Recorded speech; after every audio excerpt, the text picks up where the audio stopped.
Hello, ladies and gentlemen. I am Curtis Wylde, and I am your host for Next Gen Dems. I am an elected DNC member. I am also on the state committee, the county committee, and I am a candidate running in House District 107 right here in Missouri.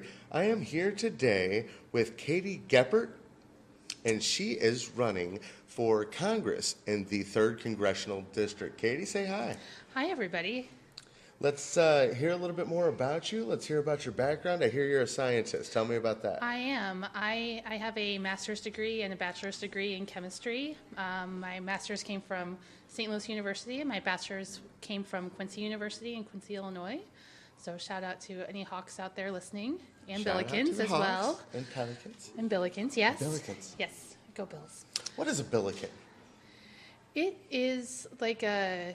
It's an evil-looking little creature. It is. It's sort of like a gargoyle, mythical creature type of thing. Unfortunately, I spend a lot of time in the classroom and not really getting up on my background on mascots. But so I hope that, and I'm sure we'll get comments. Like for anybody who's listening who's a billiken and knows exactly what it is, I'm sure there'll be comments. And shout out. Please let us know. Educate us. Tell us exactly what a billiken is, and we may just have a billiken on the show at some point. Yes. We do have a billiken on the show. Yes. Right now. Yes. Look at this. See, that's how quick it happens right here at Next Gen Dems. So from your background, from getting involved in the scientific community to politics, how do you make that step? Well, part of my job is to troubleshoot and solve problems on a daily basis. So, I mean, really, I've been training for this for the last 20 or so years since I started high school and started on a STEM track in high school where we learned how to essentially solve problems and looking at a lot of the problems that we face today in the country, I really started thinking, you know what, I have a background on this. I have research experience. I can find the data and I can find a solution for a lot of these problems. And it's not just me. I'm looking forward to collaborating with a lot of people in the House when I get there, both Democrats and Republicans, because we need to include Republicans at the table too. I know a lot of people are not going to be in favor of that since a lot of Republicans have kept us at arm's length for a while. But I really think that if we are going to make progress and we're going to come up with solutions that are going to be amenable to the majority of the population, we're going to have to work together to fix what the problems we have. Absolutely. Well, that's the greatest thing about this country is that there are so many differing beliefs and opinions, and we're all in this together. And the quicker that we realize that and we work towards real, tangible change, the quicker we're going to see it. Yeah, absolutely. And I really think that one of the things that I think a lot of people are really yearning for is a phrase that I've heard uttered. I don't know who originally said it, but one phrase that I've heard uttered a lot lately, and even going back to the 2016 presidential campaign, is that, yes, there's a lot of mudslinging going on, but let's remember, we don't have to agree on anything to be kind to one another. And that's something I really take to heart when I'm getting asked questions about what are you going to do if Republicans are mean to you, or if someone's just gets really up in your face, and I just have to remind myself, we don't have to agree on anything just to be kind to one another. And I think the example of that, which going back to one of the presidential debates back in 2016, I think it was the one that was held at WashU here in St. Louis, where one of the last questions, or the last question that one of the town hall participants was able to ask was, they asked each candidate to say something nice about the other candidate. And I just remember that blowing up on Facebook and other social media because people were just so tired of hearing so much negative press about each other, and it's gotten so bad that everything is so negative that we just feel like there's nothing that's being done. Yeah. Well, now they call it taking the high road, or they say when they go low, we go high. Yeah. When I was a kid, my dad always taught me that was killing them with kindness. Yes. You kill them with kindness. Absolutely. Because, if you stay nice, if you stay kind and empathetic, sympathetic, you are on the high road. Yes. You're on the winning track, regardless if anybody's an objectionable viewer to that situation. So tell us about some of the issues that are important to you. Obviously science, obviously education, I would assume. Yes, absolutely. I really think that there is an attack on science and fact in this country. Just the fact that the CDC can't use certain terminology when coming with their conclusions on particular studies and issues. Some people, some of the viewers, some of the listeners may not know exactly what you're talking about. Illuminate that for them. I believe it came from the Trump administration that Definitely came from the yes, that anybody at the CDC, when they're writing up reports, cannot use. I want to say there was about a dozen terms, and I think it has. I can't remember specifically what those terms were. Christy, you want to pull up those terms while we're sitting here? Yeah, and so can you remember a few of them? I think it was transgender, Climate-based, or science-based, fact-based. fact-based. She's going to look it up. Okay, yes, because I'm totally blanking we'll move on on, those particular. but Chrissy's going to come in. Yeah, with and the so list. I really think that focusing on a really good science-based education in schools is going to be really, really important to make sure that the next generation of students coming up are able to be the next generation of problem solvers. And we have to give them the tools for that. Absolutely, absolutely. And just education in general, the defunding of our education in this country has just been terrible over the last 20 years. I was talking with some students and teachers the other day where they were talking about how just to do extracurricular activities at school, they have to pay extra for that. When I went to school, I was involved in all sorts of activities. I was on math club. I was in band. I played softball. Extracurriculars were kind of considered almost a requirement. Oh, yeah. You just did those things. Right.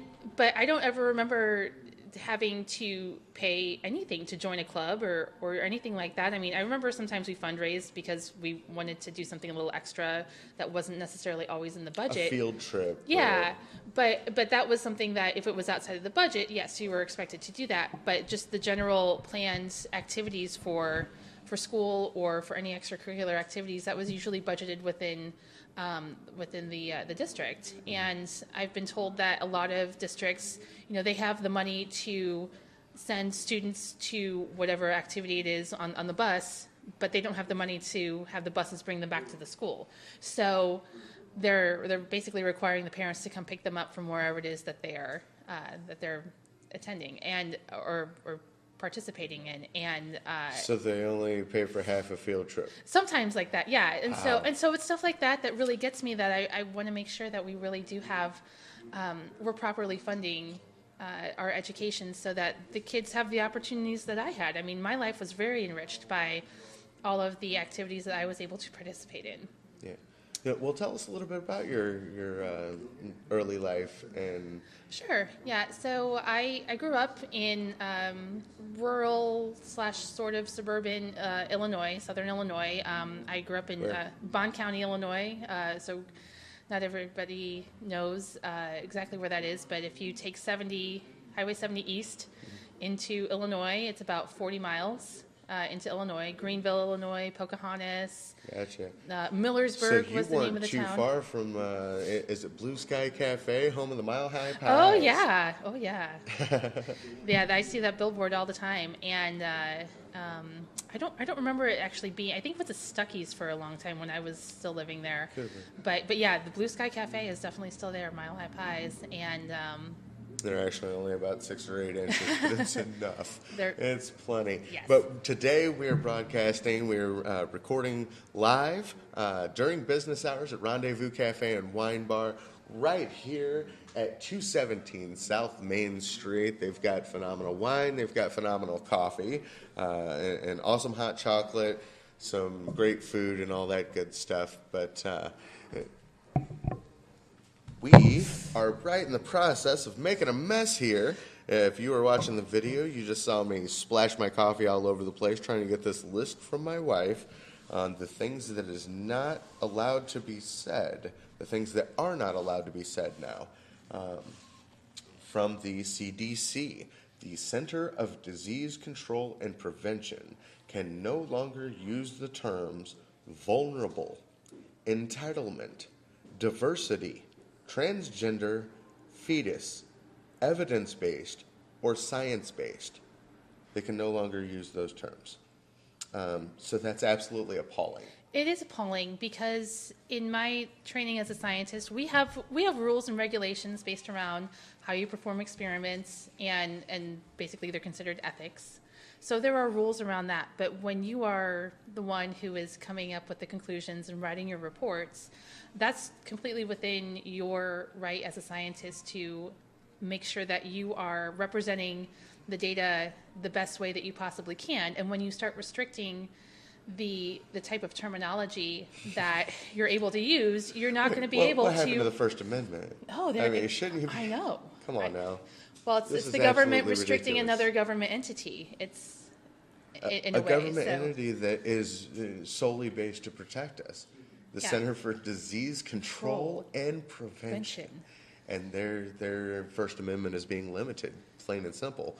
There's really no other way to look at that. So how do we battle that? Well, we work to vote in the people like myself who want to make sure that we have the right policies in place to, and Curtis, yes,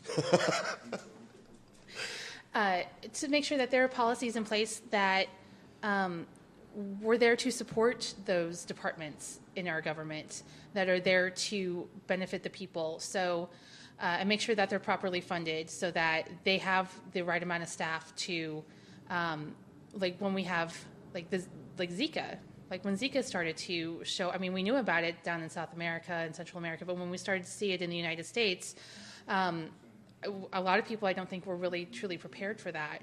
And so, in terms of being able to express what's actually happening, how to prevent transmission and all of that type of stuff, if we don't really have a good grasp on how we keep it contained and keep people from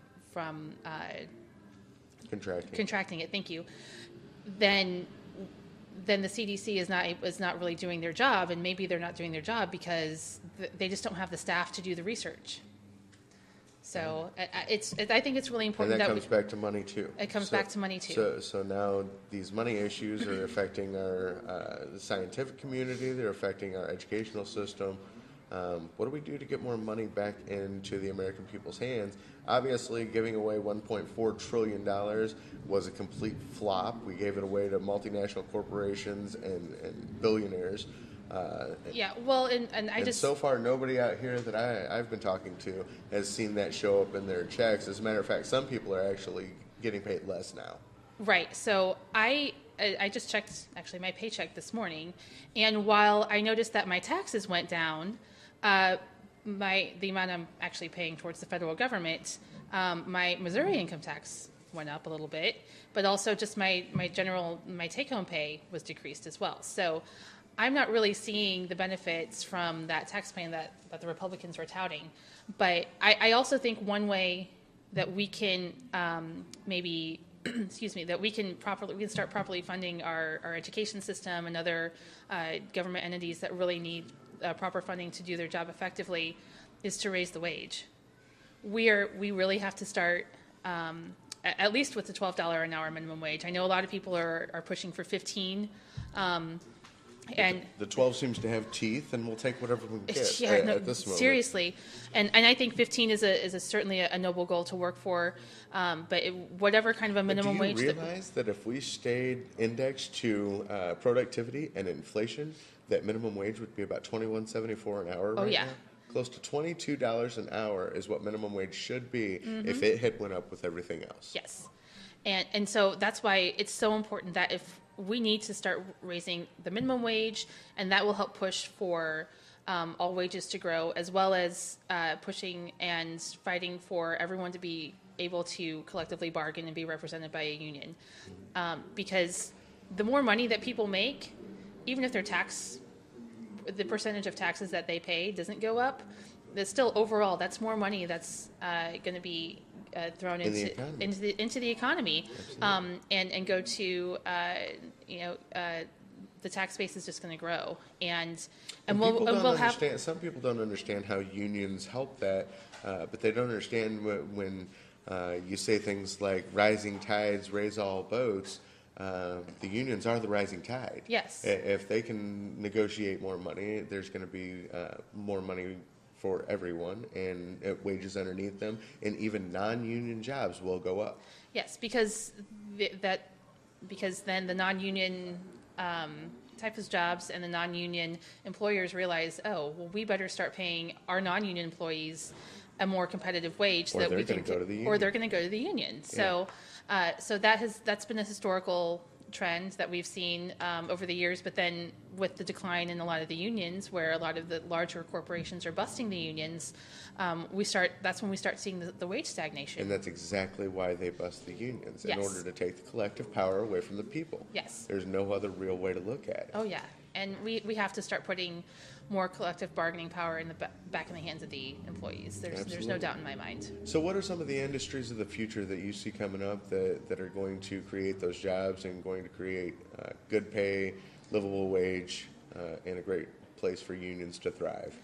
Well, I really think that the medical field is going to start growing. I mean, with the population growing as much as it is, I really think healthcare is a big area where we're going to see a lot of need in the future.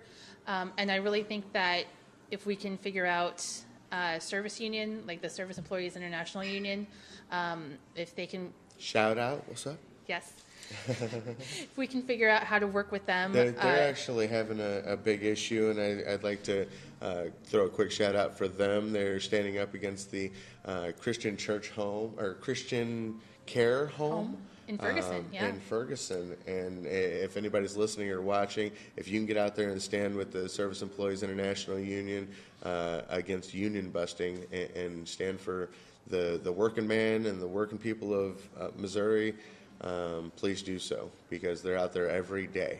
So Well, I let's went get by some more people out there with them. before I went to Jeff City yesterday to file. I stopped by because that was the first morning I had a chance to swing by. I brought them some donuts. Cool. I'm like, you guys need sustenance for your fight, but And you don't realize how much those people appreciate that. well, and can I just say too that how much I appreciate them, because I've had loved ones who have been in nursing homes, who've been in assisted living homes, or have just needed help at home to stay more independent. And without their help, the quality of life for like my dad and my mother-in-law, who unfortunately aren't with us anymore, but their quality of life increased because those people fought for it, and they love what they do. I mean, they love caring for these people, but we have to make sure that they're taken care of as well. Because if they can't care for themselves, it's really hard for them to take care of our loved ones. It's the whole idea of you got to take care of number one,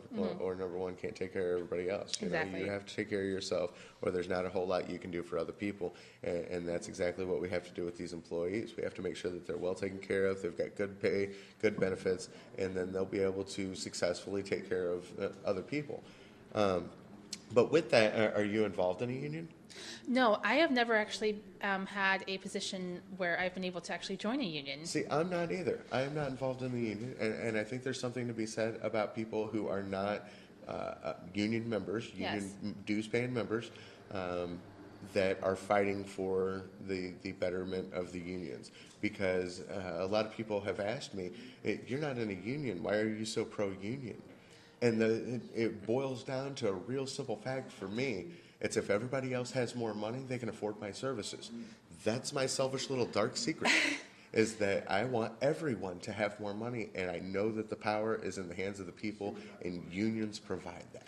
Well, I mean, I have never directly been able to join a union, but both of my parents were in unions. Mm-hmm. So my dad... My wife's dad was in a union. Yes, my father, he was in Communication Workers of America, the local chapter in St. Louis. I'm sorry. CWA. CWA. Sorry, I don't know the actual local number. I apologize.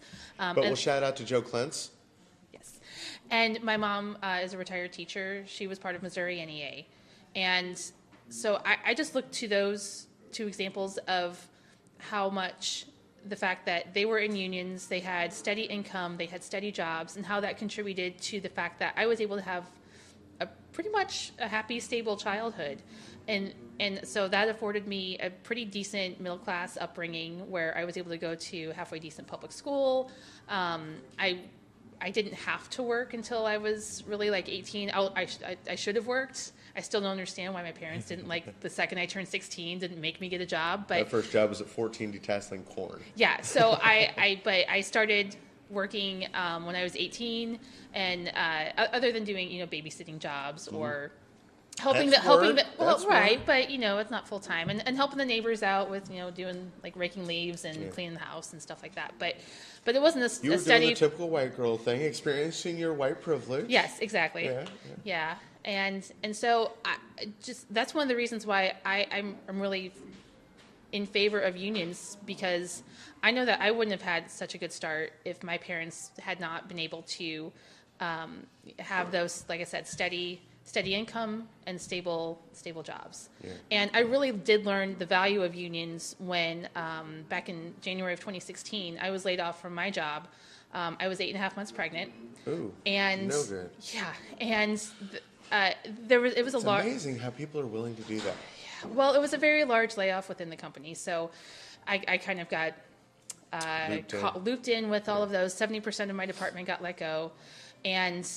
But there was really no discourse, no legal discourse for me. I really learned that, as a non-union employee with no real bargaining rights, I don't really have any options other than to just take it and try to figure out how to find another job. My wife is a massage therapist, and she was fired from a local high-end spa, Ameristar. What am I saying? Oh, yes, at 7.5 months pregnant. Yeah.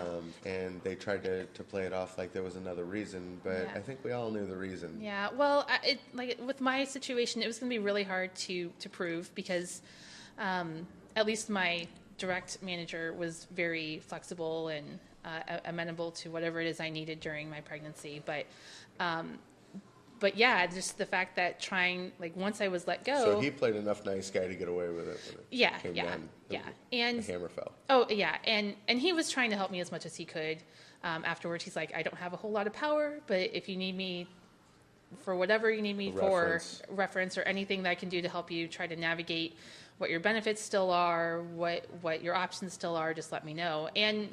But he wasn't able to do much of anything because he's not in a union and he doesn't have much power either. So it was a really eye-opening experience, and really made me start thinking that, all right, there's no union yet, but let's try and figure out a way to make one. Yeah. Okay, well, since we touched on it, tell me a little bit about how someone that came from your background, and I have this issue too, and I've had to answer this question many times, but someone who came from your background, more of a, as we said earlier, a little white privilege. Yeah. How can someone from your background be empathetic to people of color and their problems and issues? Well, it helps being a woman who's been stepped on a little bit by society. I mean, let's be honest there, but it's also paying attention to what's happening in the world. In Ferguson, that was a big eye opener. Paying attention. I know. That's such a. I know. Paying attention. That's such a powerful thing. It is, and seeing like, well, wait a second, that's totally unfair, and deciding that recognizing I have a lot more privilege than I thought I did. Yeah. Let me see if I can use. That's an evolution that we as white people have to come to. We do, and like, wow. And seeing, I mean, just hearing we the have person. a little more privilege just because of our skin tone. Yes, we do. Yeah. And just hearing the stories of the people who are, who just get pulled over for racial profiling, for have you ever driving feared while for black. Your life at a traffic stop? No, I have never. Yeah. No, and I hope I never will, honestly. But I'm also interested in making sure that no one else has to fear for their life at a traffic stop. And so I think just over the course of the last few years, paying attention to what's going on in the news, going to forums where people are talking. There was one back in October that the Young Democrats of St. Louis put on with Mayor Cruson. I believe Bruce Franks was there, and then a couple of other folks were on the panel. And I got to hear. But let's be honest, it was more Bruce and Mayor Cruson. Oh, were you there? No. Okay. from almost an hour away, follow as closely as I can. And Yeah. I believe I shared the live video as it was happening and was watching. It was. I mean, I knew that there were a lot of racial issues within the city and just in our surrounding area in general. But until I actually heard what people were saying with their personal experiences, I was like, whoa, I did not know it ran that deep. And you didn't know there was a white union police union? No, and I a didn't black know. Union for police. And that kind of blew my mind. Like, why are you, that just, as someone who works and collaborates with people, and knowing how important it is to be on the same page as everyone doing your job, that just blew my mind. Like, why are you guys not working together, or why do you have two separate unions? I had a lot of questions that came out of that particular is this forum. Segregated. Segregation should have ended. Exactly, and so the evolution of realizing really how much more privilege I really do have than I originally thought. That has come to the fore in my mind, and that's another reason why I really feel like I can use my privilege as a white woman, as someone who's in the middle class, to help those who are much more unfortunate. And it's not just the black community. Traveling around the district, District 3 is pretty rural. For those of you who don't know, just take a look. You can go to my website, katygeppertforcongress.com. And predominantly white. And it's predominantly white, but there's so much lacking in terms of rural opportunity. As I've gone around and talked with people of the district.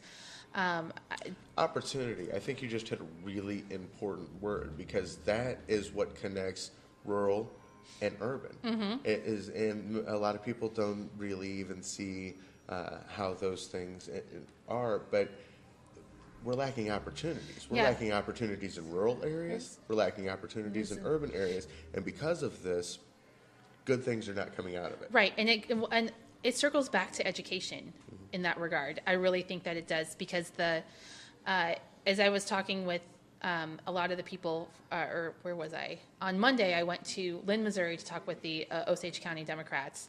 And since I've been living in the St. Louis metropolitan area for the last 10 years, and just talking with them about the opportunities that are lacking in the rural area really overlap a lot with the opportunities that are lacking in the urban areas.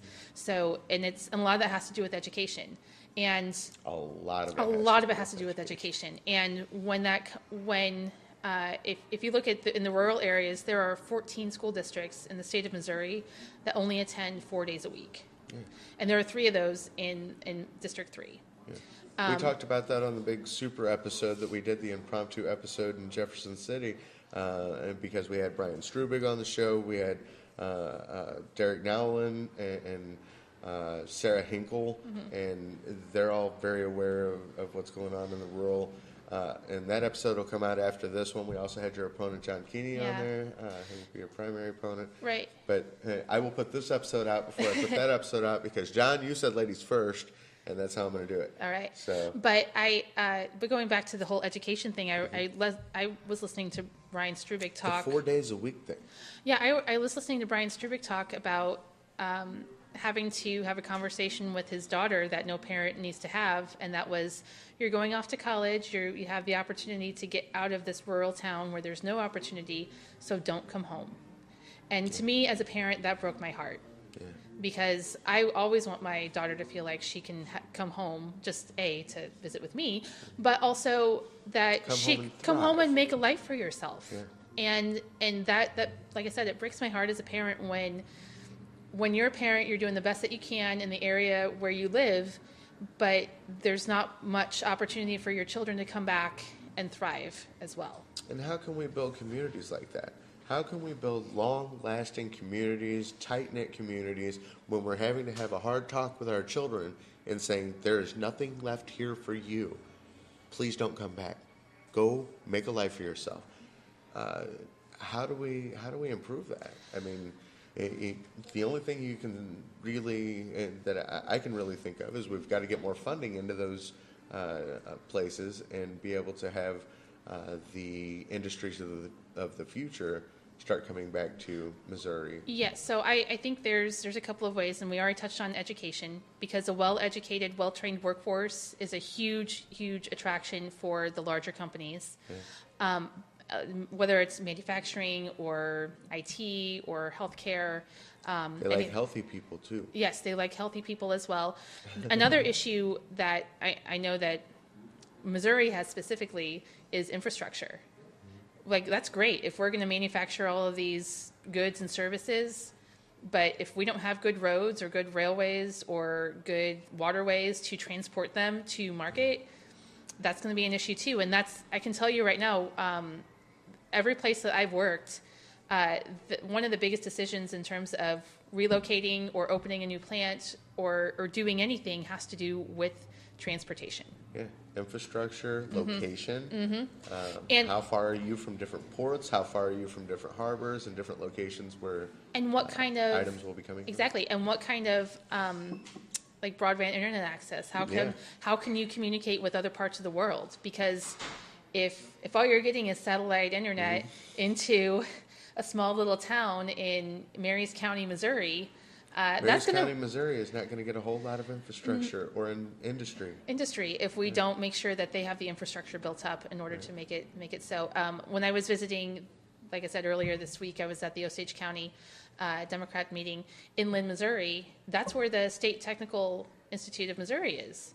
And I didn't know that, and I thought to myself as we're going through, mental note, go and find out what kind of degrees or certificates they offer there, and find out if those students are actually sticking around in those rural communities in Missouri, and just find out more about it, because I think I'm happy that we have a state tech school that might be different from, say, Missouri Science and Technology at Rolla, which that's a little more engineering or investing in those things. Yeah, exactly. So, are people able to get there? And because that's another issue, that's another barrier to education that a lot of people have talked to me about is, okay, yeah, if you want to lower the cost of tuition for me to go to school, that's great, but I can't afford the gas to get there.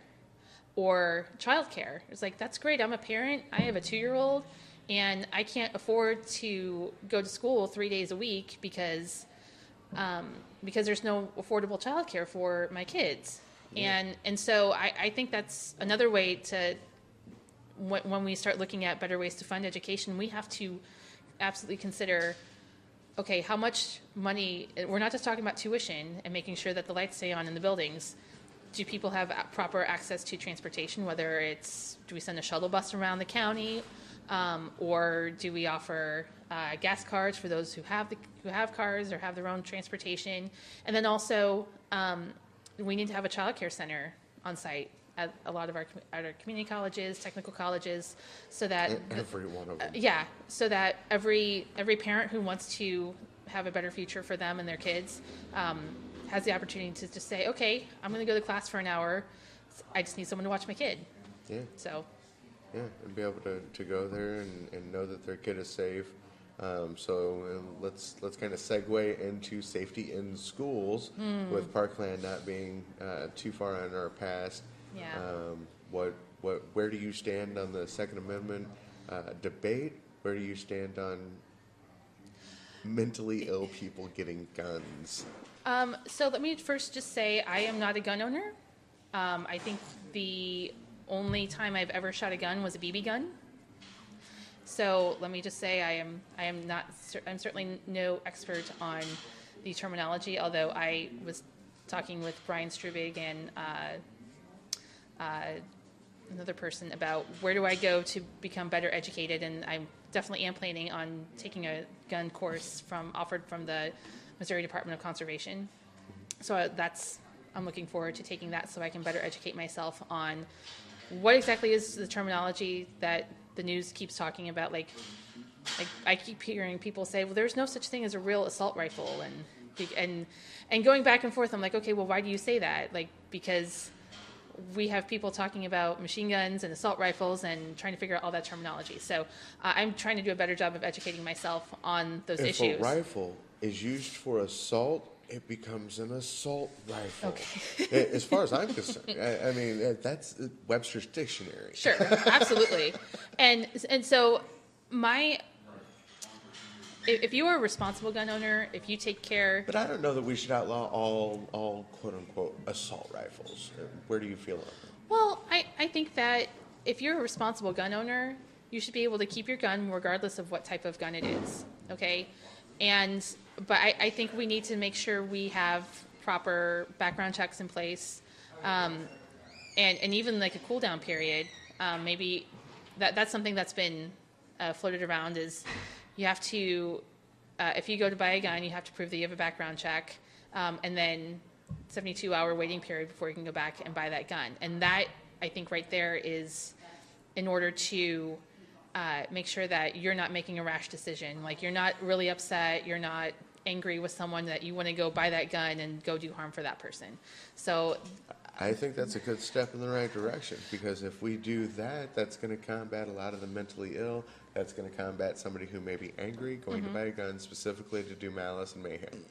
I also think there's been a lot of talk about ordinary citizens being able to go to a judge and presenting evidence stating that we need to look more into the background of this particular person because of X, Y, and Z. Yeah. And not every state allows that. I think Connecticut, after Sandy Hook, made their change to their laws regarding whether or not the sheriff or the law enforcement would have to bring that charge to a judge. If he's rocking a Nazi flag and he's out in his yard with a grenade launcher, I think we need to look into it. Yes, you know? I mean. Yes, and not necessarily put it all on the shoulders of the law enforcement to make those to bring those charges to a judge. So that would probably help. And that's not to say that anytime someone is accused of being mentally unstable that automatically their guns are going to be taken away. It's just asking the judge, hey, can we get someone to come in and evaluate this person just to make sure they're not going to do harm to themselves or someone else. Yeah. And so there should be an evaluation process. There really does need to be. And the other thing too that I really would like to see is and I've gotten feedback from a lot of very avid gun owners that why do we need high capacity magazines? Most of the people. Well, a lot of Americans will tell you that they just want them. Yes. They feel like they need them because they want them. Yes. And that should be their right. Yeah.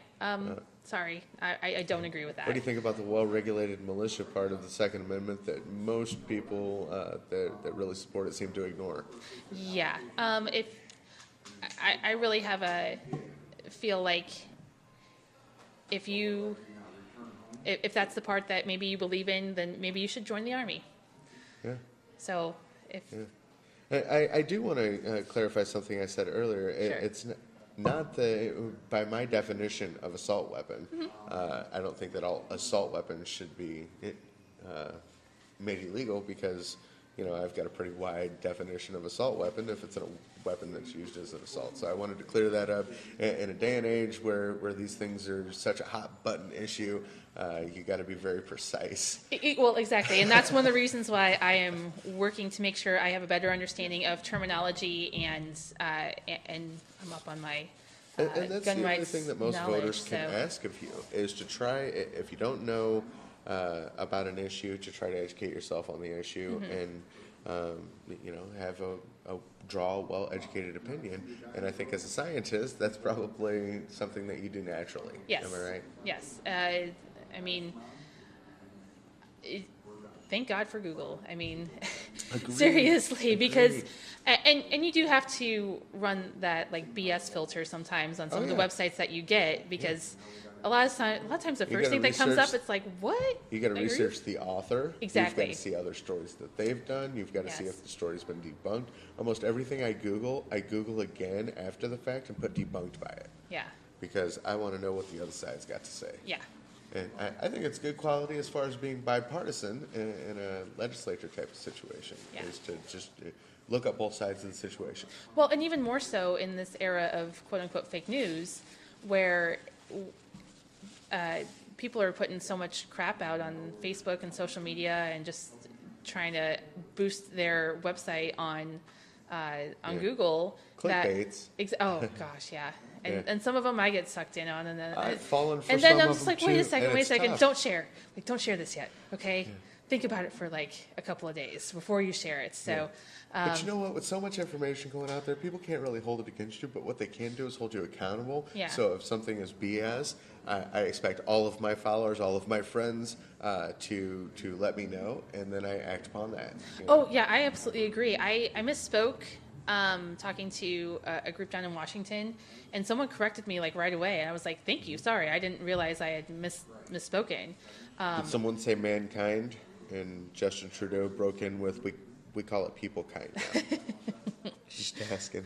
Justin, we get that you're woke, man. Yes. But anyway, go ahead. Yeah, no, but that's something for my voters and constituents to know too, is that, you know, if there's something that I am misrepresenting or you think I'm misrepresenting, please let me know. Call me on it. Call me on it. I would rather right now. Let's talk about it. Yeah, please. I'll change it on my website as soon as I can. Yeah. So yeah, please let me know if I've gotten anything wrong.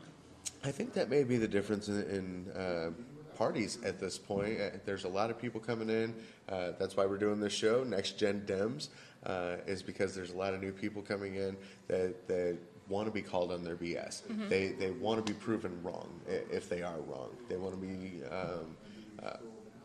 pliable, you know? Well, and that's something that I am... I definitely have had to learn from being a scientist, is that if you're not precise with your wording, or if you don't make a conclusion that's clear, people are going to call you out on it because they want to know what the real facts are. And if you don't have them, they're going to let you know it.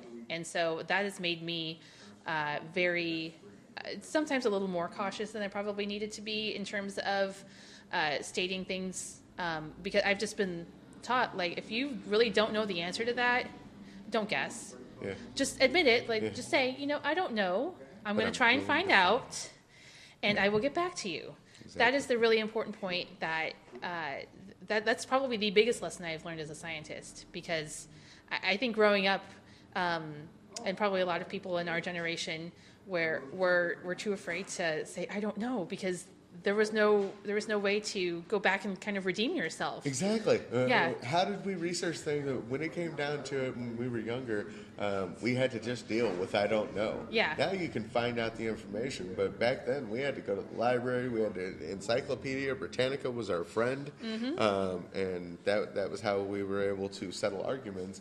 Either that, or you just ended with both people not knowing. Not knowing, or someone being able to argue a side that sounded right.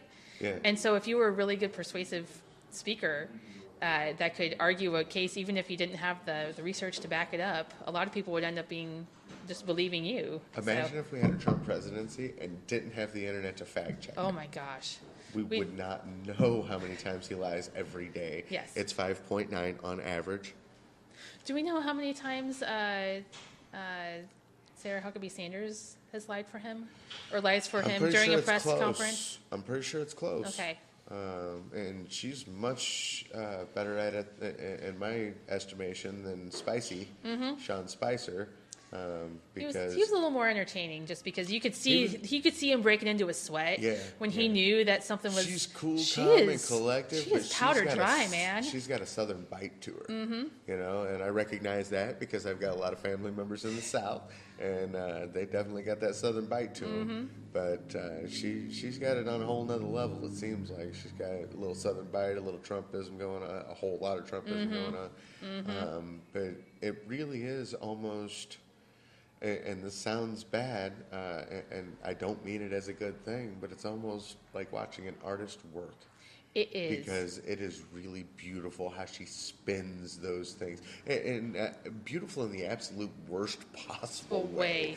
I agree with you on that. And I almost hate to admit that in terms of messaging and trying to figure out what the best way is to word things or phrase things, you really can take a page from the Trump playbook and figure out, do it honestly, but he's so good at impact statements, and trying to use that knowledge and kind of figure out what I can use, but be honest about things, you know? So. Yeah. And the funny thing is that, she doesn't really care. Yeah. Somebody will come up and say, what do you think about these 19 women who have accused Trump of sexual harassment? And she'll be like, well, the American people elected him. Like, okay, you can't argue that. He got the Electoral College vote, Yeah. but that really didn't answer the question. No, she's very good at deflecting. The president has been very, very firm on where he stands on this, and he's made numerous statements about it, and I don't think we have to bring it up again. Well, and I think one of the most recent ones that really made me scream and yell when I was in the car was her blaming Obama for not doing anything on the Russian election hacking now.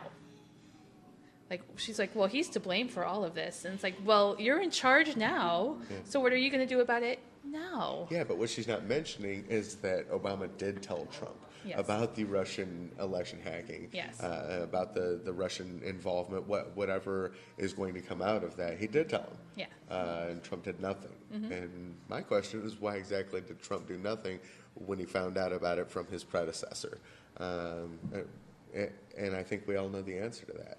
I think any objectionable person knows exactly why he did nothing. Well, as a scientist, I need to see the evidence, but of course. Before I can make a true conclusion. But I have my hunches, and I have I think a lot of other people are kind of in the same boat with me, as like, we know there's got to be something there, but we're just not sure what it is, and so we can't make our final say on There's exactly. There's smoke where there's Donald Trump Jr. Mm-hmm. There is smoke where there's Rick Gates. There's really fire where there's Rick Gates. Oh, yeah, There's and Paul fire Manafort. where there's Paul Manafort. Yes. Papadopoulos. There are flames going on, and a lot of people will say where there's smoke, there's fire. Well, there's a whole lot of fire, and there's a little bit of smoke. Something's going on. Something is going on. Something's going on, and it all points in one direction. So my hypothesis would be that it all points towards the direction that it's seeming to point towards. Yes. So that's where I stand on the whole issue. Yeah. I'm leaning that way, yes. I think that... So how do we make polling more fair? How do we make voting more correct, and to make sure that everybody's voice and vote matters? Oh, wow. So in terms of polling and, well, I don't know. It's hard to trust polling anymore, just because... Not because... elections. Oh, okay. I'm sorry. I thought you meant, the asking of what you are. No, because they're going to ask 300 people, and then they're going to say 94% of respondents said. Yeah. No, I really think that as candidates, it is our responsibility to work towards making sure that we know we have everyone who's going to go and vote, or everyone in our districts that we want to go vote or is eligible to vote is able to vote. And my personal opinion is, yes, I want you to vote for me, but I want you to vote. I want you to exercise I would rather you exercise your right to vote, even if you're not going to vote for me. Exactly. Because that is your voice. You are going to use it. Yeah. And every 2 years, if you're voting in the House elections, or every 4 years if you're voting in the presidential elections, or every 6 years if you decide to vote for a senatorial candidate, that's your opportunity. And other than that, you don't get many opportunities to directly voice your opinion. Now, yes, you have the right to talk with your representatives, your senators, but good luck getting an actual meeting with any of them. Yeah, so, and good luck getting them to vote the way that you want them to. Yes. Once they get there, it seems that most of them close their ears and will only operate for their contributors and donors. Yes, and I would really like to see a little more transparency, not just from the representatives as to where they're getting their money from, because I think we already know that we do have to disclose who we have received donations from.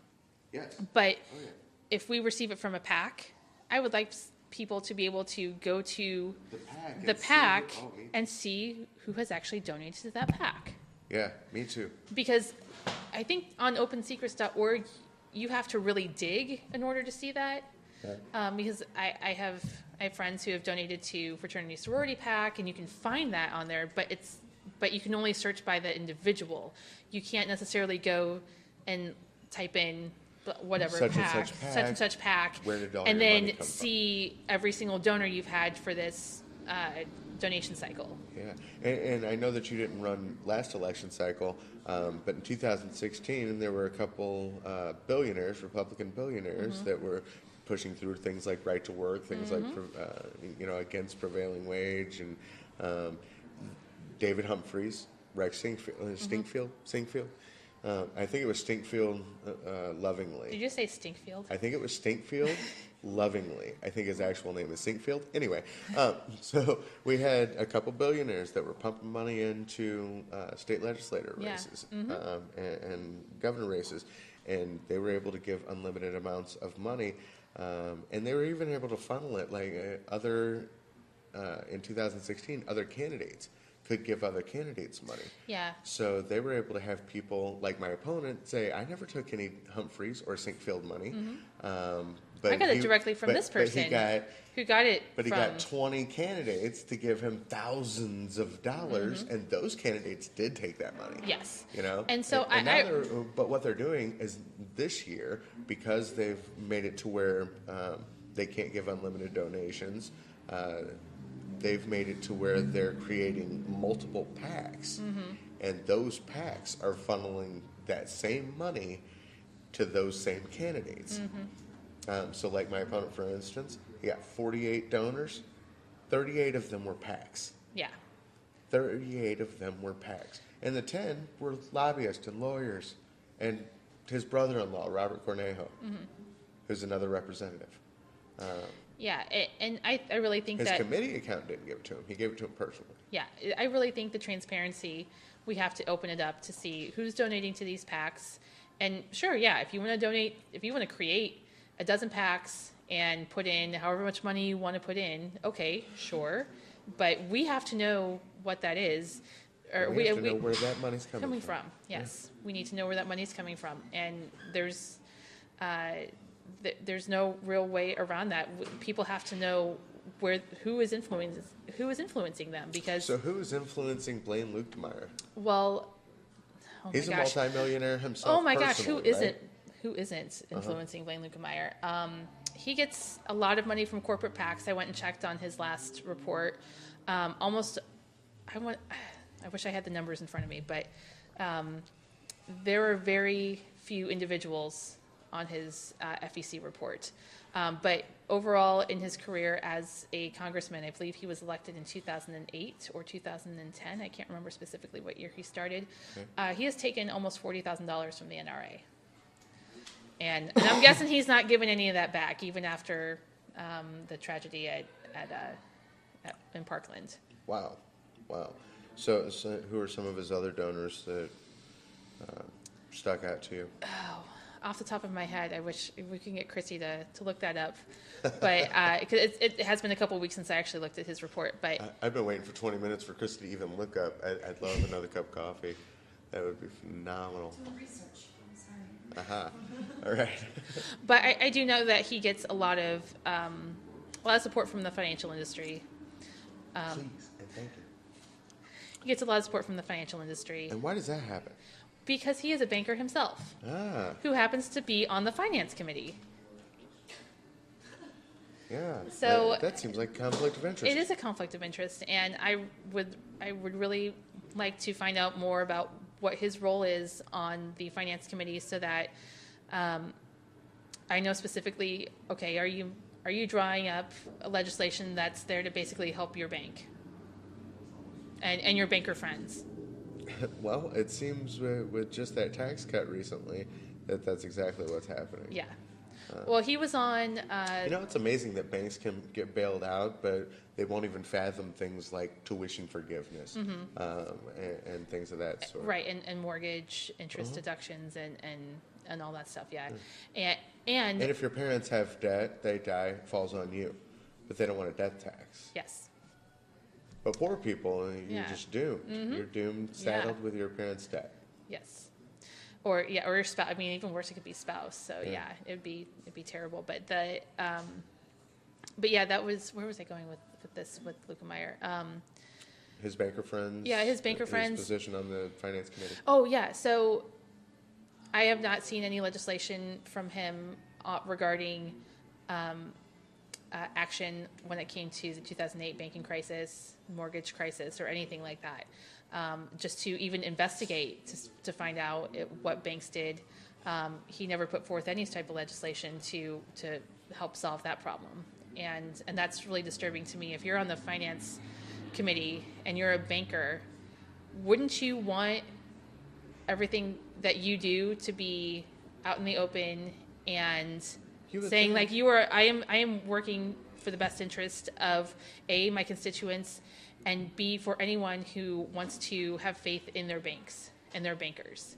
That to me says a lot that there's not been any legislation put forth by him. Well, it's very important that the American people have faith in our financial system. Yes. And I think that there's been some systematic breaking down of, one, faith in our financial system because of so many people with greed at the very top. Mm-hmm. There's also been a whole probably decade, 2 decades dedicated to breaking down trust in our government. And so how do we restore that? I mean, other than running for office, and how can we reach people and let them know, especially the 50%, close to 50% of people that didn't vote, and let them know that there are new Democrats coming out that are willing to fight for them. We're here, and some of us are queer, and that's just how it goes. Well, I think one way to get people's attention is to try to get them to understand what gerrymandering is, and say, like, because a lot of people that I talk to, even when they understand, even if they know, how can they help change that? Well, first of all, they can petition and work to ensure that the state legislature, whoever's in control, isn't the one drawing the district lines. We need to definitely push for an independent redistricting committee. I know in Arizona they've had that going on for about 10 years, and a lot of people who in Arizona say they're very happy with that. Same in California, they have an independent redistricting commission, and we need to start pushing for that in Missouri and all over the country. I mean, if anyone's been paying attention to the Pennsylvania gerrymandering story, that's just been fascinating because, I mean, that was a mess. So Explain that to so people. If you're not familiar with this particular story, first of all, go to either the Philadelphia Inquirer or WHYY. They are covering it big time. But just the synopsis of the problem is that Pennsylvania had some very, very, very interesting district lines drawn in 2011 after the 2010 census that basically a lot of the Republicans who were the ones drawing it were incredibly unapologetic about the fact that, well, we only districted 13 because we couldn't figure out how to do 14. And they basically made the districts to favor the Republicans for the U.S. House seats. And so to really quickly explain that, thank you very much. In Pennsylvania, they have 13 districts now. They used to have 14, right? Well, they have 18 total districts for U.S. House of Representatives, and so 5 of them are held. 5 of those seats are held by Democrats, and 13 of them are held by Republicans. But if you look at split in the state, exactly. So if you look at the statewide races, over 50% of the statewide races, or over 50% in the statewide races, more Democrats come out and vote. And more Democrats win at the state level. 60%, right? Yeah, I know it's over 50%. So that was one of the arguments in the case that they were talking about with the judge. And so the Supreme Court of Pennsylvania essentially said, okay, you have to redraw these lines to make them more fair. And because what was happening, and let me lay it out layman's terms because I'm a layman, what was happening is that even though there were more Democratic voters, and this is happening in Missouri, there is a lot of this happening in Missouri, even though there were more Democratic voters, because of the way that the lines were drawn for the districts, it made it to where there were more Republicans in each district. So even though the state had about 60% Democratic voters, because of the way the lines were drawn, more Republicans won seats. And so when they do stuff like that, it's called packing or Gerrymandering. yes, gerrymandering. Yeah, overall. So when you hear that phrase, that's what's happening. Yeah. And the big strategy for that is you're going to pack. You know you're not going to be able to get away with making every single district Republican just because of the layout of the state. But what you can do is find out where the Democratic voters are, stick them all into as many.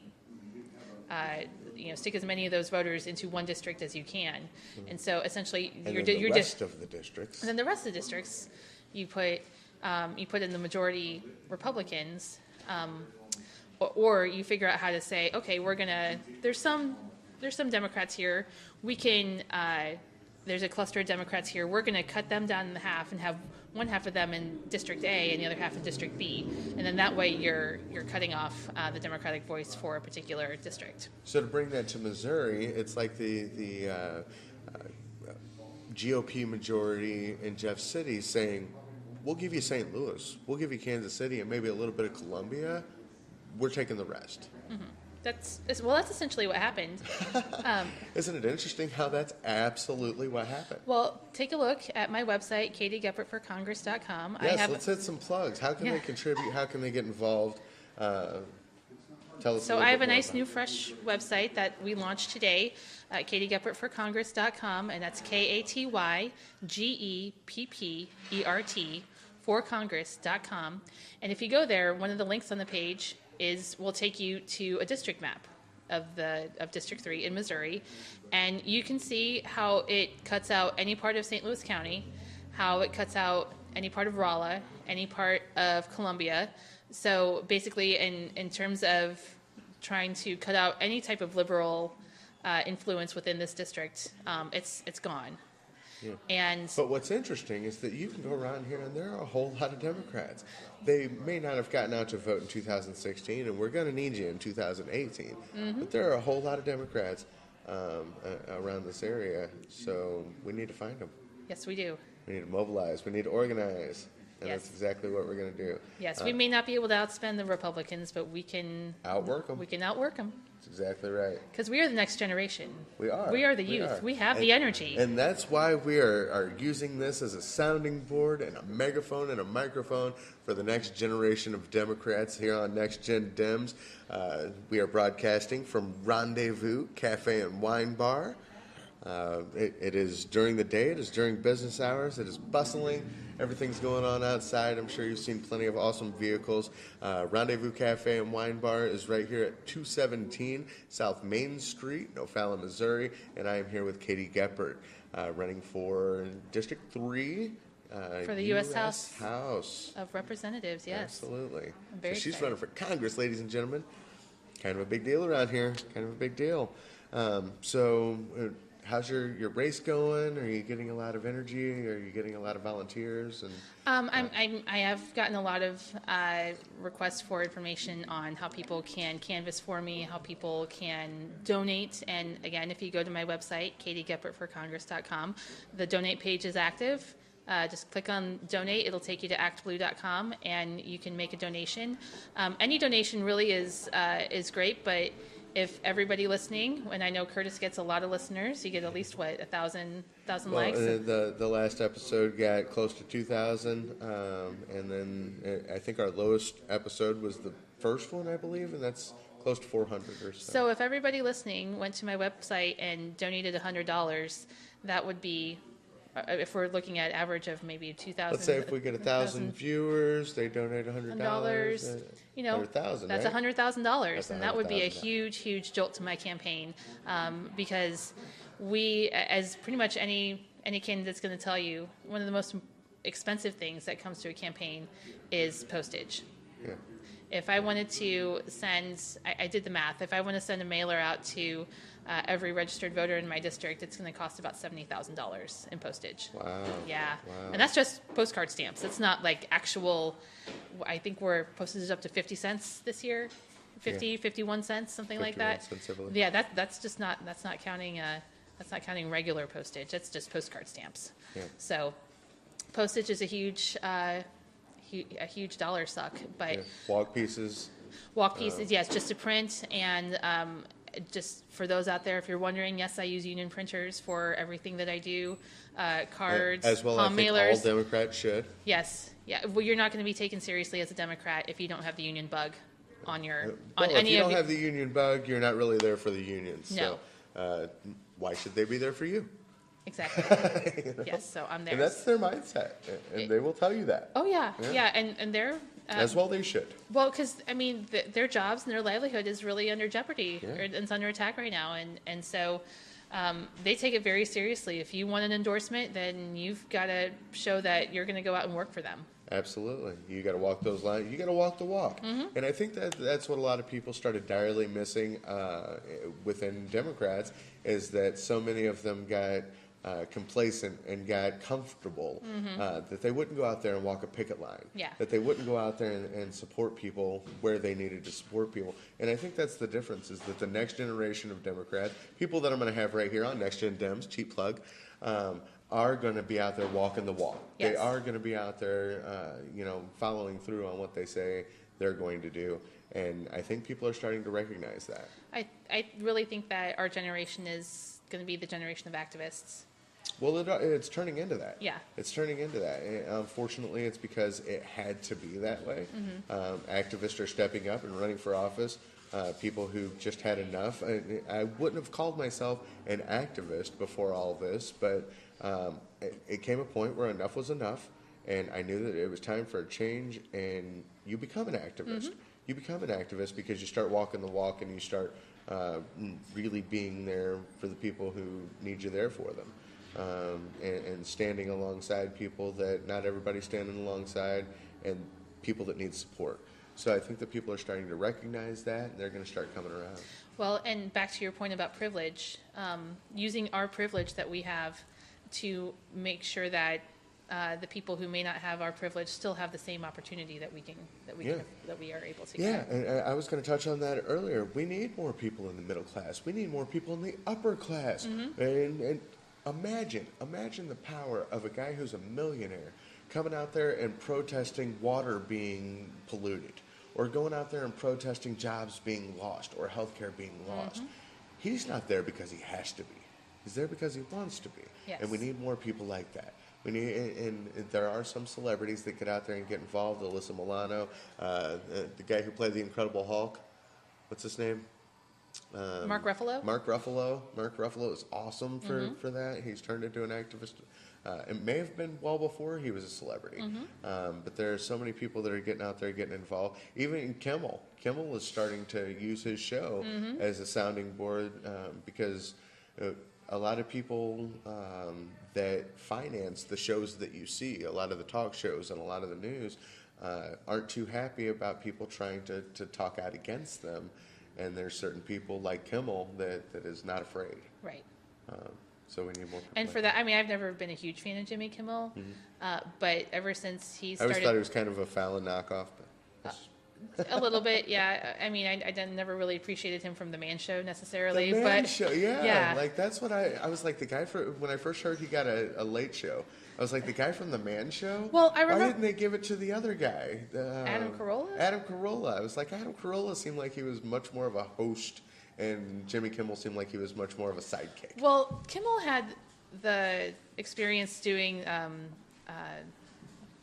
Beat Ben Stein or Take Ben Stein's Money. I can't remember the name of that show. Take so Ben he Stein's Money. he Win Ben Stein's Money. That's what it That's was. it. And so he was on the he was the host of that show. So he did have some hosting experience. But yeah, from his time with the Man Show, I was like, really, that guy on ABC? But he's proven to really be a force for standing Good. up for, I think, what he sees as issues that are important, Yeah. Especially with his son, who was born with a congenital heart defect. And he stood up and realized his privilege of having health He said, insurance. look, I got millions. I have health insurance. I can take care of myself. And but I don't- there are people out there that cannot take care of their children that have the same disease that my kid does. Right, and that all comes back to recognizing privilege and understanding that, I have this, so should everybody else. Yeah, So, yeah. And what's wrong with that in a society that can do that? Exactly. A lot of people will say, how can we pay for it? But yet we're giving tax breaks to billionaires. So, and corporations that will offshore the American dream. So what do we do to battle that? I mean, money out of politics is a big one, because when you've got money in politics, obviously it's a festering place for greed, and that's how the swamp got filled. Yeah. And then the swamp just got filled with people who had never been in a decision-making situation like they are now. They're just a whole new, different kind of swamp. Yeah, well, and I hear a lot of, because I do listen to a lot of talk radio and NPR and PBS, and so I hear both sides of the argument for moving jobs away or having immigrants come in, and they're just saying, well, we just don't have the workforce here. We don't have the people who have these skills. And so my response to that is, well, let's teach our people. Yeah. Like, let's put the money into education. Let's put the that money. should be where we invest. Let's put the money into healthcare so that people are healthy enough to be strong in the workforce. Healthy workforce will keep America strong. I mean, that's why we have to work to continue the progress that the Affordable Care Act made. Yes, don't get me wrong, there are flaws in the Affordable Care Lots of Act. flaws. Okay, but the fact that you can't be denied for a pre-existing condition, that's huge. Yeah. The fact That's that the biggest one. Let's be honest. That's Yes. the biggest one. Yes. Is that now with that, yes, premiums went up, and it didn't exactly work the way that it should have, because it was given to the insurance companies. They rewrote it, gave it back to Obama, and that's what became Obamacare. If I was Obama, I wouldn't have allowed my name to be on it. After the insurance companies rewrote it Yeah. to the best of their ability, took out the public option, and made it to where we're in the situation that we are now. But pre-existing conditions, insurance companies were allowed to tell you no. And Well, they're still allowed to tell you no. Literally be a death sentence. yeah. Literally be a death sentence. No, we're not going to cover you, and unfortunately, you're going to die because of this. Yeah, and as much as I do love Bernie, I'm not one of those people who really thinks that we should just cover everything. If you want to go have this procedure, yes, go have this procedure, and That's not actually the case. Oh, is it? Okay, No. because that's kind of the impression that I've got from I him. think that's the impression that a lot of people try to get, and it's that if you want, say, an augmentation, or if a gentleman wants an augmentation, you're going to pay for that. Yeah. That's an elective procedure. Exactly, yes. But if you've got heart failure going on, then they're going to treat you. Oh, And yeah. The fact is that if we concentrated more on preventative maintenance, like we do for our cars, then there would be a whole lot less need for healthcare at the level that we're having to deal with it now. Right, and so I think to some degree I am behind Medicare for all. I do think that the government should offer some sort of coverage up to mostly preventative care. Absolutely, I think that I call that return on investment. Yeah, so Where's our tax money going?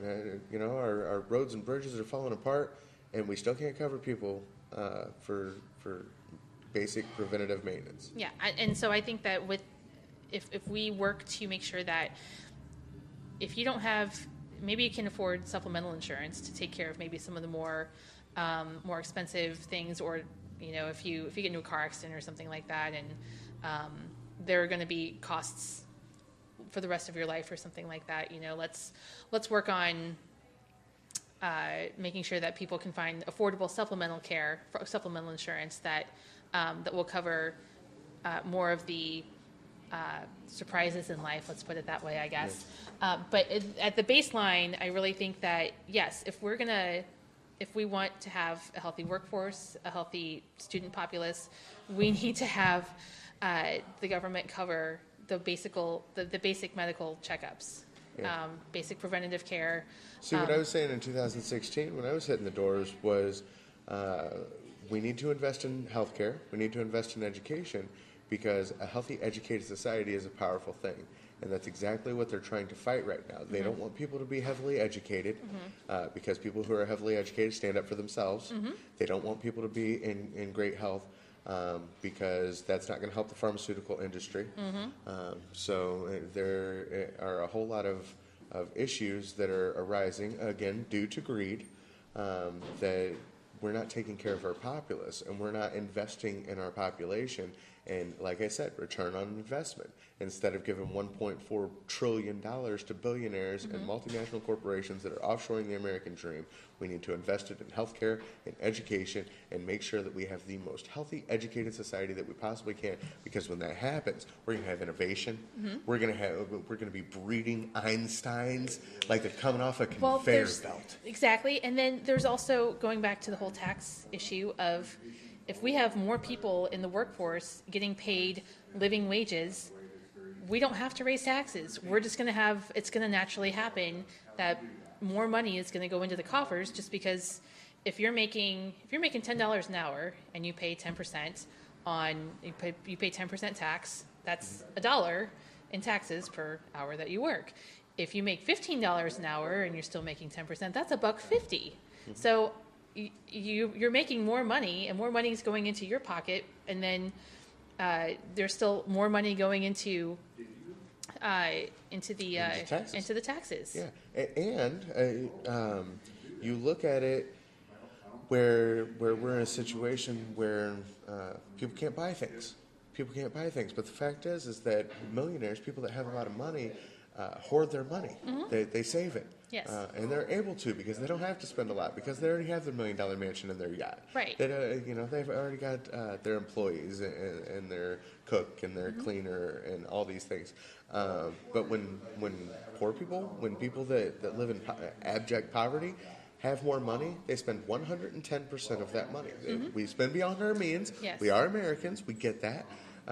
But when people that don't usually have money have more money, they spend it. That's going to boom the economy. Absolutely. That's going to be an investment in our country. And so we need to get more money on the bottom so we can raise everybody else. Yeah, and as someone who just looked at my paycheck the other day, I think I already mentioned that, I'm not really seeing more money in my paycheck. Yeah. Sorry. Are you in Sorry, that Mr. Trump, millionaire echelon? I am not. Yeah. I'm So not. I think that there's not going to be a whole lot of people that are in your pay level or my pay level that are going to see any benefits from those actions. Right. And it still sticks with me that when, was it Secretary Mnuchin? Or was it Cohn who was at a conference with like Fortune 500 CEOs where he was asking, well, how many of you are going to invest this back into your company? And all this nobody raised their hand. Well, I think like 3 people raised their hand, or he was like, but there was like 50 of them. Yes, there. well, and he asked specifically, Captains of industry. he asked specifically, why aren't you all raising your hands? Because, well, why would they invest it into their company if they feel like they have an obligation to their shareholders?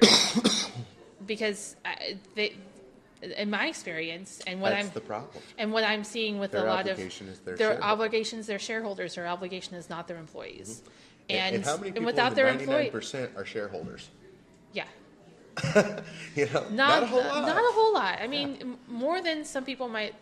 You might be surprised to see how many people are considered shareholders, but not. I'm not talking about maybe 1 or 2 shares of say WWE. Or, Okay, fair enough. I'm talking about the top, the people Who are own like 10% dividend checks. Yeah, the people who own 10% of GE or something like that. Right, Yeah, right, yeah. yeah. No, that's not me. So See, I kind of draw a difference between stockholders and shareholders. okay. Yeah, All right, because fair enough. stockholders are people who just have a little bit of stock in that company. Shareholders are people who can really drive the economy, maybe of that company, and maybe the economy of America because of that. So one of the things that I really want to get across to the people is where you stand on some other issues as well. So we've talked about healthcare, we've talked about education, gun safety.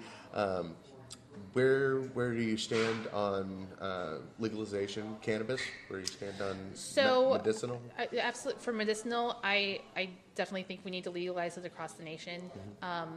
There are the reports that I've heard in terms of people dealing with the opioid and pain issues, that can really, really be a big part of the solution to the opioid crisis in this country. Tell me about that.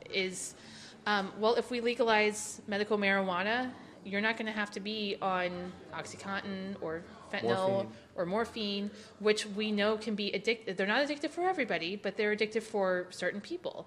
But wait a minute, isn't cannabis?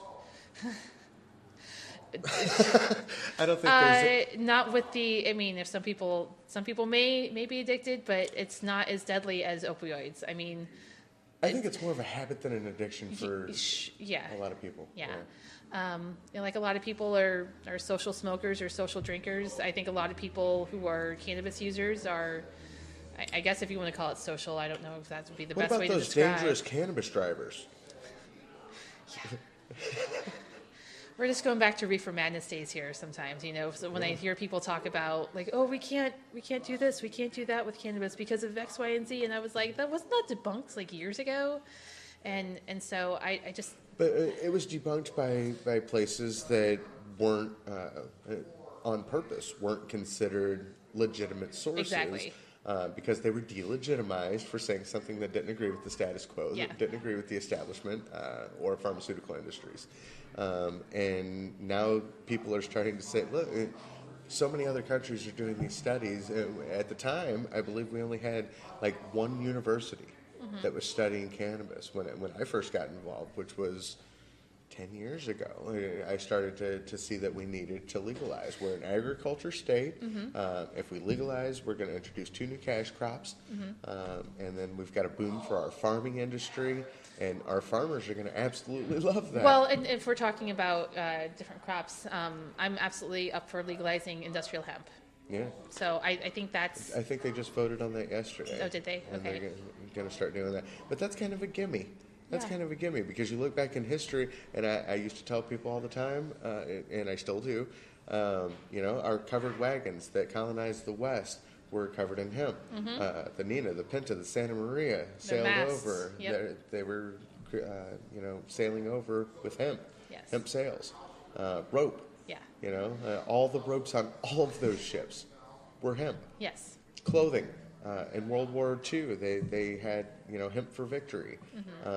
So when we need it, it's there. But when the lumber industry, when it's convenient. Well, I was going to say when it becomes too competitive for certain industries, then it's like, oh, no, we can't use this. This is terrible. Yeah. But in my opinion, going back to legalization of medical marijuana, I guess the pharmaceutical companies don't want to invest in the research to find out how they can better utilize marijuana or its properties and put it in form. I mean, I'm not a huge fan of the smell of marijuana, so if you want to figure out how to make it into... It smells like a skunk, right? A little bit, yeah. So if you can figure out a way to turn it into... figure out different delivery systems for it, let's work on that. But it's... Well, they've got the vape pens and the oil now. It's getting really sophisticated. It is, exactly. And figuring out different drug delivery systems. But when they blow it out, you still get that skunk scent in the air. And I know in some states they allow oil capsules and I'm trying to think of other or edibles. They allow edibles and stuff like that, and you can use that. So it's not actually going into the air. You don't have to smell it. But keep in mind, edibles are apparently a lot more potent than other forms. So good to know. I have not tried any edibles Joe myself. Rogan I haven't been to Colorado or Washington or wherever. Las Vegas, yes. Washington D.C. now. Yeah. We're starting to come around. Yeah. We're starting to come around as a country and see that it's not the dangerous tool of the horrible Mexicans and blacks that they wanted to make it out to be. When reefer madness was going on, they wanted to make it out that if you use marijuana or if people used marijuana, that was going to allow the black men to steal the white women from the white men. And that was going to allow the Mexicans, the dirty Mexicans at the time, they even said that. Yeah, they would say it in publication. You know, the dirty Mexicans to come over and take your land and take your jobs and take your women. It was all about scare tactics. It wasn't even called marijuana. It was called cannabis. And then they changed its name to marijuana to sound really scary. Yeah. Yes, to sound Hispanic. To sound Hispanic. And to use the inherent racism that we still are experiencing somewhat in this nation. Well, and then I don't want to say somewhat. We're still experiencing. Well, and then when the Civil Rights Act was signed in 1964, and they were trying to figure out, okay, well, maybe let's try and figure out a way to criminalize it based on race, and so they're using it as a tool to incarcerate minorities. which is not right, by the way. So that's what it's turned into. And in my opinion, if we want to talk about the negative effects of criminalizing drug use, just look at our prison systems. Look at our full prisons, look at our empty households, and look at our families that don't have the parents that they need to have. Exactly. And for a plant.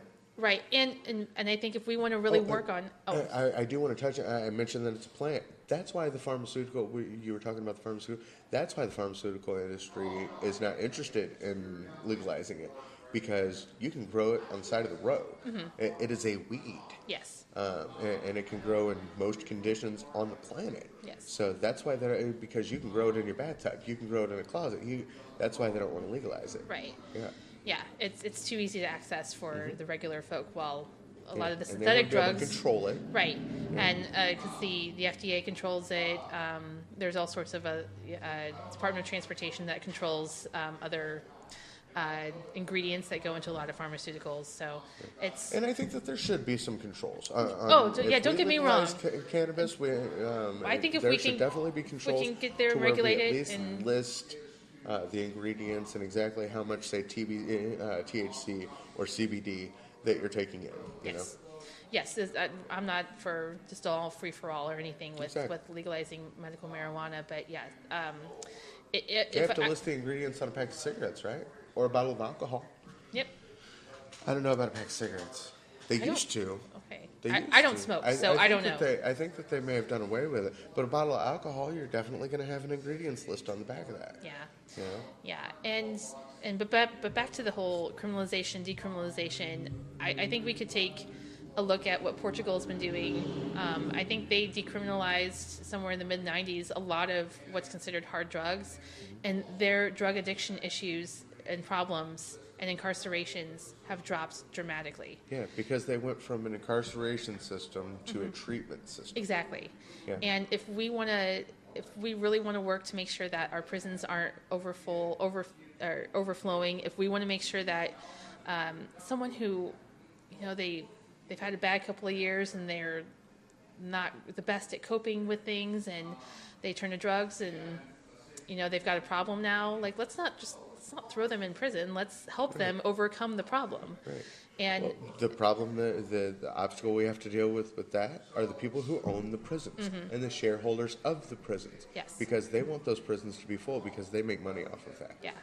Yeah. They do. Yeah. It's the prison lobby. It's the pharmaceutical lobby. It's all sorts of, frankly, not particularly transparent industries that are, or industries that we don't know a whole lot about because we're not privy to what they donate to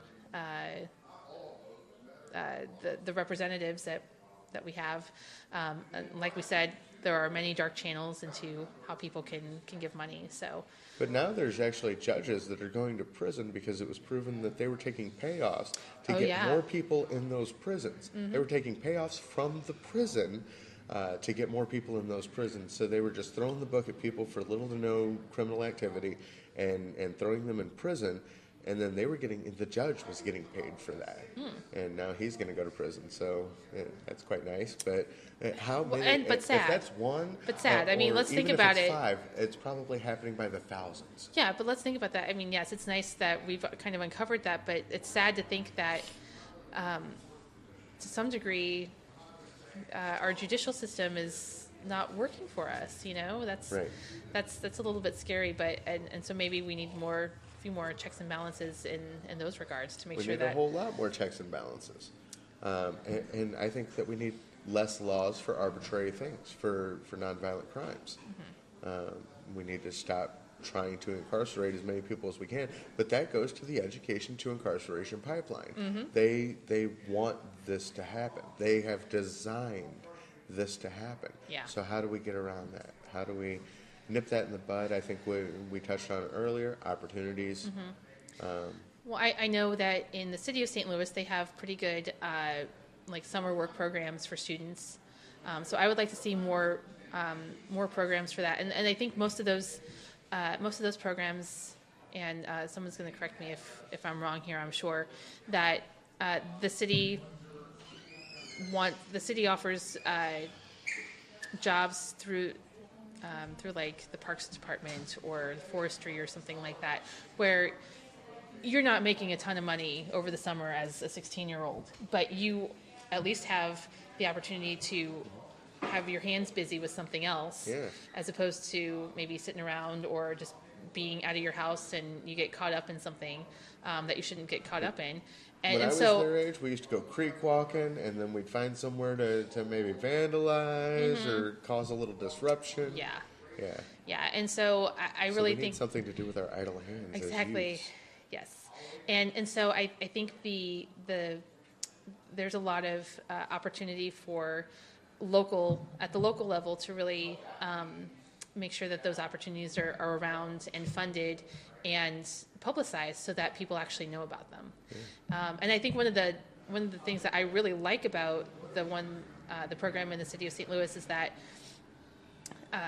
they help kids get bank accounts. Great. And teach them, like, okay, you made this money, put it away, save it, so that... There needs to be more of that. Yes. There needs to be more real preparation for the real world. And there's not a whole lot of that in our teach-to-test system. I don't know. I mean, when I was in high school, there was an adult living class that every student had to take. I don't know if that's around anymore. We had a whole lot of things then that I don't think that they have anymore. Civics class, debate class, and all these other things. We had a public speaking class that was, I believe, a requirement, if I remember correctly. Or maybe it was half this, half that. Half the year you did the public speaking thing, and the other half. But they don't, I don't know, but I don't believe that they have a whole lot of that, because now they're sticking with math, English, the basics. The core, I mean, and they have to. Core. Yeah. Well, and they have to stick with that because there are, obviously, the Department of Education throws out requirements for graduation and stuff. But yeah, I would really like to see, and this goes back to one of my biggest pushes is properly funding education, so that we can have those extra, I don't want to call them extras, because they are, in a way, they are essential. They're essential to becoming full, well-rounded adults. And, but yeah, go back to having the civics classes, the debates, the public speaking, so that you develop those critical thinking skills. Yeah, I think that's what they're not quite working on as much lately, is critical thinking. I think there's so much, just teach to test and curriculum thinking, and not as much critical thinking. Right, and you do get a lot of critical thinking in the science classes, but it's not, it's on specific things that are in the textbook. It's not, okay, here's someone's argument. Sit and think about this for 10 minutes, 20 minutes a day, however long you get, and really critically think about, based on what you know, or do some research and try and figure out, okay, is this person making a lot of sense? Are there other arguments that would either complement it or debunk it? And there's so much that I think kids can gain from, like you said, being in the civics class or debate class, or even taking like philosophy. That I really think that would really benefit us as a society. We need a whole lot more philosophers. We need a whole lot more scientists, and we need a whole lot more people willing to broaden their spectrum and broaden their frame of thought. And I think that that's starting to happen. I think that we are trying to elevate the voices of those people right here on Next Gen Dems. I think that you have been a wonderful guest. And we're going to start wrapping this thing up. So if you could, Katie, tell everybody where to find you, how to find you, and give them that all-important contribution link to get involved. Well, first of all, thank you so much for having me on your program. I think this is a wonderful opportunity to come and speak about issues in a very casual and open format. Absolutely. And so I'm very happy that you afforded me the opportunity. So thank you very much. Not a problem. And it was like talking to a friend for a couple of hours. That was what was so nice about getting the idea to do this. So, but for those of you out there listening and watching, You can find me at Katy Geppert for Congress. That's KatyGeppert for Congress.com. I have a Facebook page, and that's just Katy for Congress, so Katy for Congress, and that's on Facebook. And I believe that's also my Twitter handle, Katy for Congress. And if you want to donate, again, for all those out there who are listening, if you can donate $100, if we're averaging 1,000 listeners or likes, that would be, what, $100,000? $100,000. $100,000, right? big old jolt to my campaign, and I'd really, really appreciate it. And if you want to do it, if you can do it by the end of March, I can get that all reported into the FEC. So the best way to do that is to go to my donate page on my website, again, KatyGeppertForCongress.com. Click on donate. It'll take you to Act Blue. Perfect. All right. I do appreciate you being on the show, and that's exactly right. I wanted this to be conversational. I wanted it to be laid back. I just wanted it to be an opportunity to shine the spotlight on the many great candidates that we have that are running. The next generation of Democrats is coming up, and I'm one of them, Curtis Wylde. I am running in District 107, which is this district right here, with Rendezvous Cafe right in the heart of it, 217 South Main Street. We appreciate them for hosting us so far. A majority of our shows, except for some of our travel shows that we've done. Again, you are listening to Next Gen Dems. You can check us out on Twitter. You can check us out on Facebook, YouTube, iTunes, and podcast.com. And this show will be up in just a couple days. And Katy, thank you so much for coming on. Katy Geppert, running for Congress, District 3, against Blaine Luke DeMeyer. Yes, sir. This was Next Gen Dems, and I was your host, Curtis Wylde.